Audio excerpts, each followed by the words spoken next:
Hey guys, it's your boy Vladis, and today I am sick again.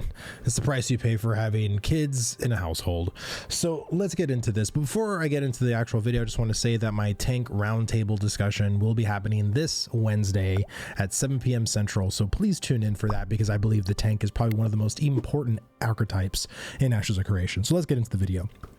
The big push, the April month of Intrepid is probably the most important and crucial month to get right before the final phase of Ashes of Creation, which is phase 3. So this today, which is what, the 24th, they put up the PTR for Naval and Rogue. And we got to experience the basic, I would say, kind of beta version of, Naval. And, it was pretty much what I expected, to be honest. You were to launch a ship the way you would launch a caravan. You get on the ship, and I think steering the ship actually feels a lot better, and maneuvering the ship feels a lot better than a caravan does, at least in my opinion.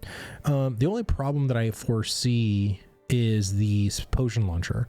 So when I play World of Warcraft, I'm primarily a World of Warcraft player, you get a fixed POV of your anytime you're in a turret kind of a position, and you're zoomed out quite a bit so that you can get a good measurement of how the max distance of the turret compared to the shortest distance you can get, and being in a comfortable POV of that to get everything within that vicinity. And I feel like that's pretty much all you need for the turrets or the potion launchers. I will say that the potion launcher itself, art-wise, looks totally weird.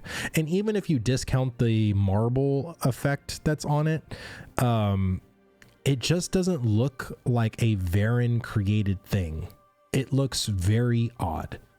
I don't know what you can do to make it feel more from Vera, potentially. I don't know, like it doesn't look like any of the races would have constructed this, like almost like the potion launcher is a alien technology, and that's kind of a weird thing. But anyway, outside of that, Rogue I think has been way more fleshed out than what it was compared to the last time I saw it. They have a very advanced talent tree now, plenty of different options, stuff like that. I'm really excited to see what that's going to look like come Thursday. I think it's going to still be overpowered though. Like for sure, you're gonna have a crazy ton of utility, but we'll get to play with it.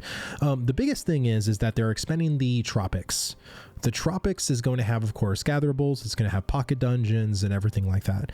The one thing that I thought that was really odd is that whenever I was maneuvering around, there was a lot of mobs in the 30s, even some level 35, some even level 37. How are mobs going to be this high if we're going to stay level 25, especially if they're meant to be like pocket dungeons to grind, XP in, to potentially get drops in? If they're over 10 levels than us, we're not going to be able to get anything. So I'm really curious as to like why levels are so high. Maybe that's because we're going to get more levels soon. I don't know. I mean, maybe we'll go from 25 to 30. I mean, your guess is as good as mine, but I saw that was kind of weird. The tropics right now, I mean, kind of when the desert started to be expanded, it looks a little bit bare bones compared to where the desert is now. I think the tropics just need some time to cook, basically. I think by the time we get to the end of April, you're going to see a whole different tropics, just like you see right now a whole different desert. And then of course we're going to be getting the June dark, which is going to be crazy. The biggest fear I have is because since it's the last push until phase 3, you have 1 month to basically do quite a lot. We still need all of the weapon types, which is the dual wielding daggers, which we didn't get the weapon talent tree in this PTR of it. We still need the scepter. We still need the two-handed axe and the two-handed mace. We still need a bunch of systems like tempering, jewel crafting. I can put the list of all the stuff, but there's so much on the phase 2 stuff that we still have yet to get. There's plenty of stuff that's actually going to be pushed into phase 3, and it's kind of sad, but I understand that that's going to have to be the case. But I'm really curious as to like what all is going to be put into phase 2. And, you know, we still have the profession talent trees, which is something I've been looking forward to. And I think the biggest thing that's on everybody's radar is two things, which are going to hopefully get fixed in April, which is the TTK issue and also the static node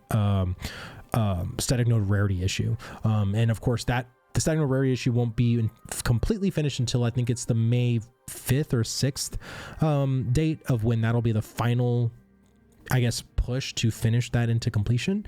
So yeah, I mean, it's going to be quite crazy. I think this is going to be a huge month for Intrepid. I think we're going to see potentially 2 semi large patches, and of course the big patch, which will be at the end of April, which will contain the June Dark, which is, I think, a quite exciting time, because this is going to be the first zone that we've never seen before.